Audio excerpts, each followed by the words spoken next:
Hello my dear friends, आज मैं आपके सामने हिंदी का वर्ण और उसके प्रकार टॉपिक लेकर आया हूँ।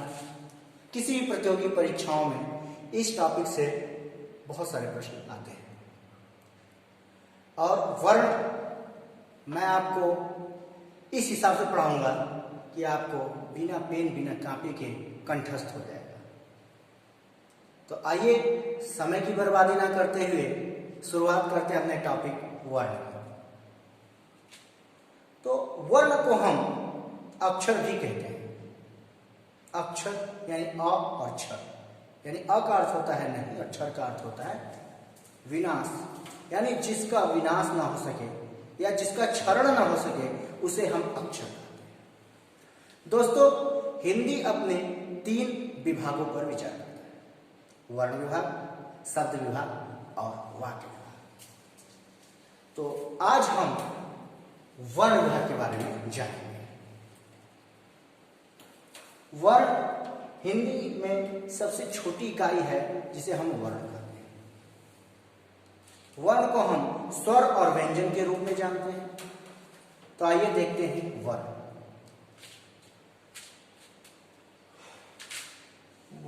स्वर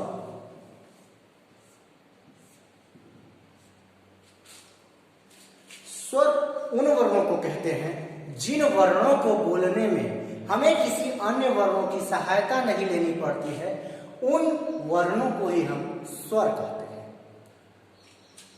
जैसे अ, आ, ई,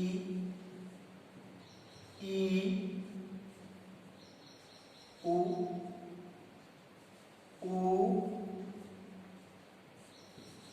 री, ए, आए, ओ, औ।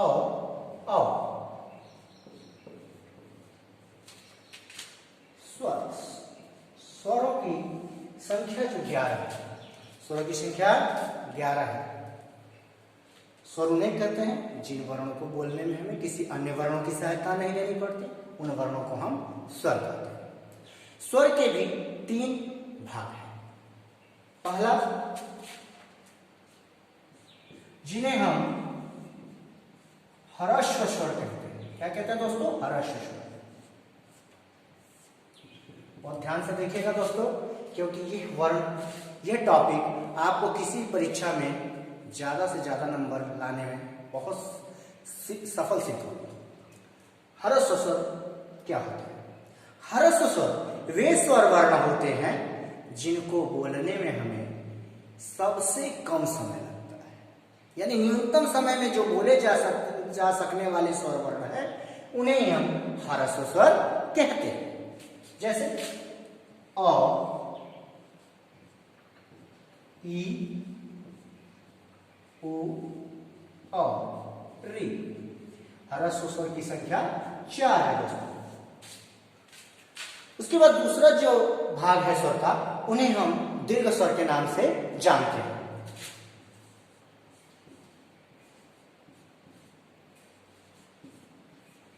दीर्घ स्वर।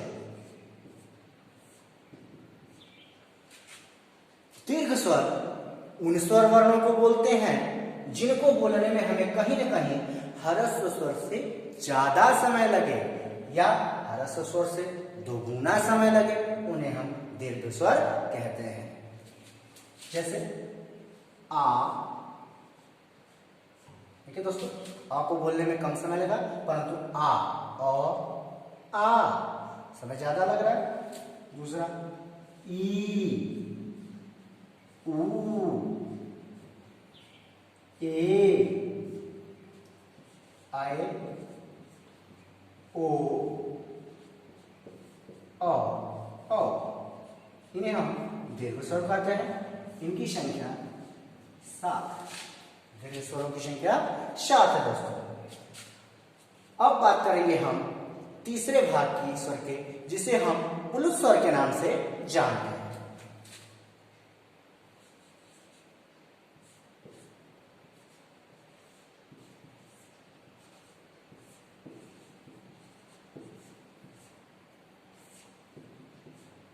पुलुस स्वर।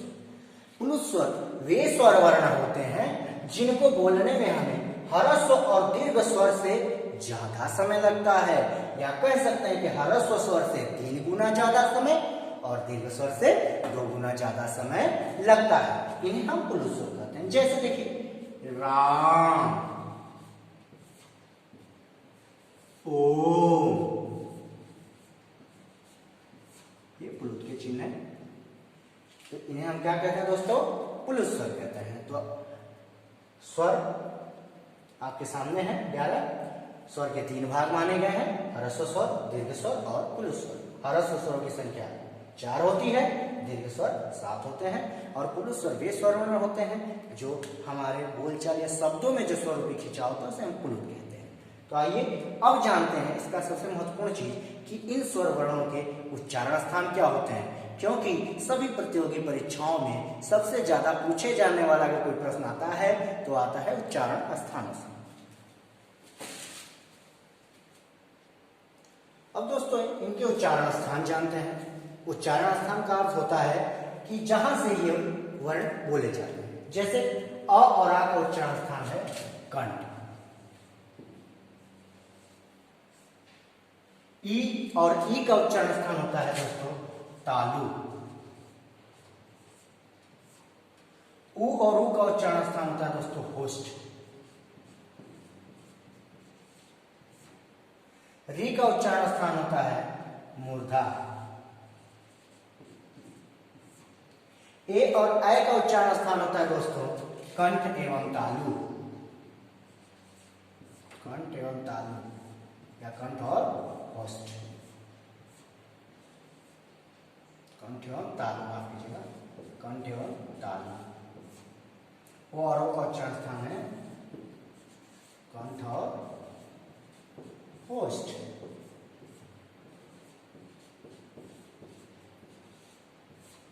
ये इनके उच्चारण स्थान है। और आ कहां से उद्गम होता है? कंठ से। यानी जब हम अ और आ का शब्द या वर्ण बोलते हैं तो हमारा जो प्राणवायु है वो कंठ से होते हुए इन वर्णों को उच्चारित करता है, इसलिए इनका उच्चारण स्थान कंठ माना गया है। ई और ई का उच्चारण स्थान है तालु। जब हम इन वर्णों को बोलते हैं तो हमारी जो जिह्वा है वो कहीं न कहीं हमारे मुंह के ऊपरी हिस्से को छूते हुए इन वर्णों को उच्चारित करती है, इस कारण का उच्चारण स्थान तालु है। उ और उ का उच्चारण स्थान होस्ट, क्योंकि जब हम इन वर्णों को बोलते हैं तो हमारे होठ के प्रारूप इन वर्णों के अनुसार हो जाते हैं। उसके बाद री का उच्चारण स्थान होता है दोस्तों मूर्धा। मूर्धा दोस्तों हमारे मुख के ऊपरी हिस्से में 2 गड्ढे नुमा जगह है, जब हमारी जिह्वा इन वर्णों को बोलती है तो वहां पे स्पर्श करती है, तो उसको हम मूर्धा कहते हैं। तो री का उच्चारण स्थान दोस्तों मूर्धा है। ए और ऐ का उच्चारण स्थान दोस्तों कंठ एवं तालु है, जैसा कि मैंने बता दिया कंठ और तालु का स्थान। ओ और ओ का उच्चारण स्थान दोस्तों कंठ और होस्ट है। आइए दोस्तों अब जानते हैं अयोग वाह क्या होता है।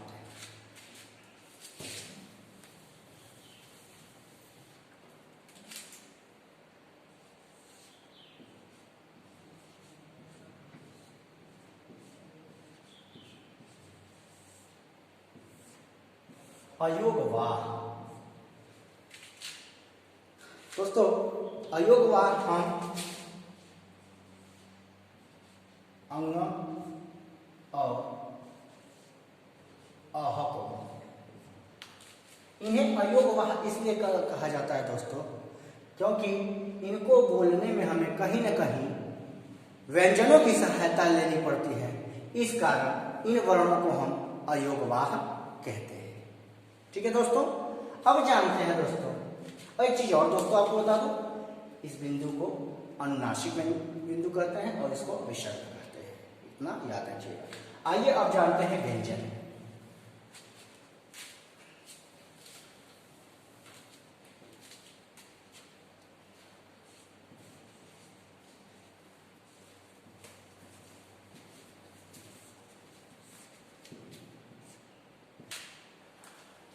अब बात करेंगे हम व्यंजन की। व्यंजन दोस्तों उन वर्णों को बोलते हैं जिनको बोलने में हमें कहीं न कहीं स्वरों की सहायता लेनी पड़ती है, उन वर्णों को हम व्यंजन कहते हैं। आइए दोस्तों पहले व्यंजन लिख लेते हैं।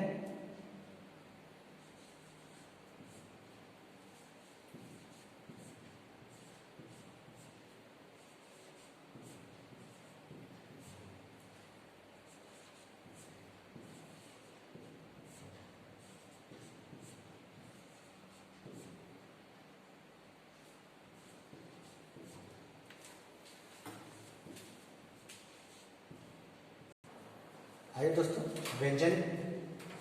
ठीक है दोस्तों, जैसे कि आप सभी लोगों ने व्यंजन पढ़ा भी है, क ख ग घ ङ, इसको ही हम व्यंजन कहते हैं। ठीक है दोस्तों, क से लेकर म तक ये जो व्यंजन होते हैं ये संख्या में 25 होते हैं। संख्या में कितने होते हैं दोस्तों? 25 होते हैं, जिन्हें हम स्पर्श व्यंजन कहते हैं। इन्हें हम क्या कहते हैं दोस्तों? स्पर्श व्यंजन। ये संख्या में कितने होते हैं? 25 होते हैं, याद रखिएगा। उसके बाद दोस्तों ये जो नीचे हैं इन्हें हम अंतस्थ व्यंजन कहते हैं।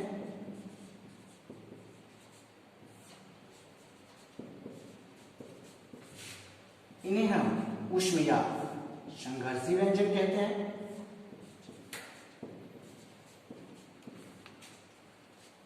तो सबसे पहले दोस्तों इसको जानने से पहले इसको जानते हैं।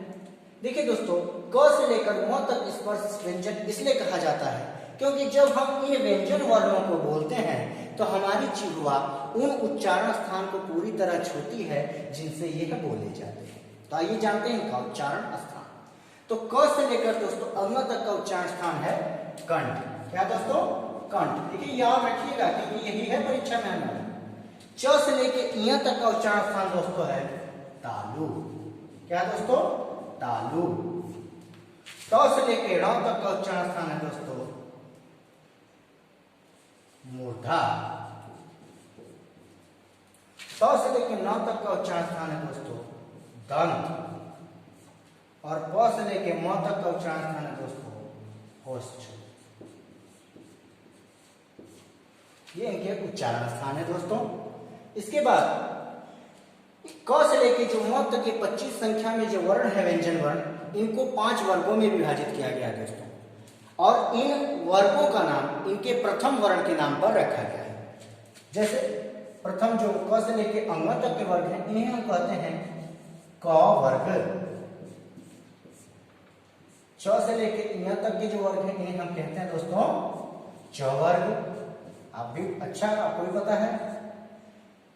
उसके बाद त से लेकर अण तक के जो है इन्हें हम कहते हैं त वर्ग। त से लेकर न तक जो वर्ग है इन्हें हम कहते हैं त वर्ग।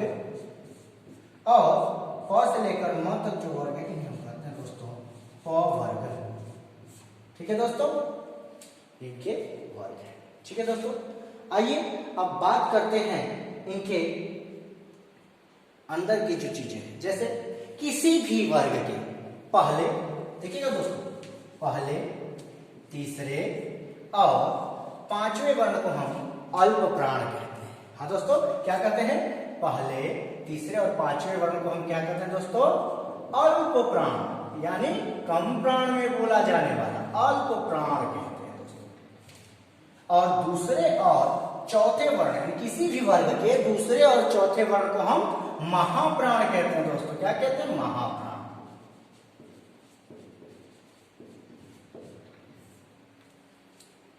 इसके बाद दोस्तों हम बात करेंगे अंतस्थ व्यंजन की। तो दोस्तों अंतस्थ व्यंजन इन्हें क्यों कहा जाता है? लगभग को अंतस्थ व्यंजन क्यों कहा जाता है? तो चलिए इसके बारे में जानते हैं। य का उच्चारण स्थान है तालु, र का उच्चारण स्थान है मूर्धा, ल का उच्चारण स्थान है दंत और व का उच्चारण स्थान है दोस्तों होष्ठ। ठीक है दोस्तों, इनको अंतस्थ व्यंजन इसलिए कहा जाता है क्योंकि जब हम इन वर्णों को बोलते हैं तो हमारी जो जिह्वा है इन उच्चारण स्थानों को पूरी तरह नहीं छूती है, इस कारण इन्हें हम अंतस्थ व्यंजन कहते हैं। उसके बाद उष्ण व्यंजन या संघर्षी व्यंजन इन्हें क्यों कहते हैं? तो स का उच्चारण स्थान है तालु, इसलिए इसको तालव्य श भी कहते हैं। स का उच्चारण स्थान है मूर्धा, इसलिए इसको मूर्धन्य श भी कहते हैं। स का उच्चारण स्थान दंत, इसलिए इसको दंत श कहते हैं। और ह का उच्चारण स्थान है कंठ। इन्हें उष्ण या संघर्षी व्यंजन इस कारण कहा जाता है दोस्तों क्योंकि जब हम इनको बोलते हैं तो हमारी प्राणवायु घर्षण करके इन्हें उच्चारित करती हैं। इसके कारण इन्हें हम उष्ण व्यंजन कहते हैं दोस्तों। और दोस्तों आपको कुछ और चीजें बता देता हूं, जैसे संयुक्त व्यंजन। आइए दोस्तों संयुक्त व्यंजन आपको बता दें।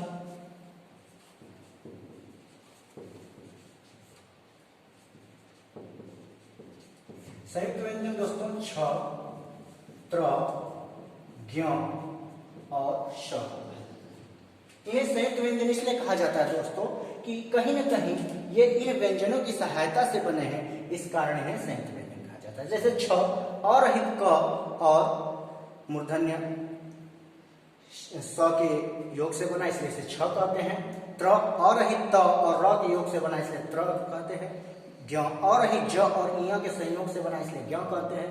और सॉरी माफ कीजिएगा, स्र और रहित तालव्य श और र के योग से बना है इसलिए इसको स्र कहते हैं। ठीक है दोस्तों, एक छोटी चीज और मैं आपको बताना चाहूंगा जो आपके लिए रामबाण सिद्ध होगी दोस्तों। तो जैसा दोस्तों अध्याय 135 यानी 135 को अलप्राण और 2 में महाप्राण कहते हैं, वैसे ही और चीजें भी मैं आपको बता देता हूं दोस्तों। आइए मैं आपको बता दूं दोस्तों कि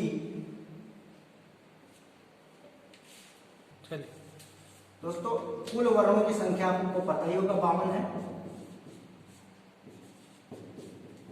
संख्या जो है 52, स्वरों की संख्या 11, व्यंजनों की संख्या 33, मूल वर्णों की संख्या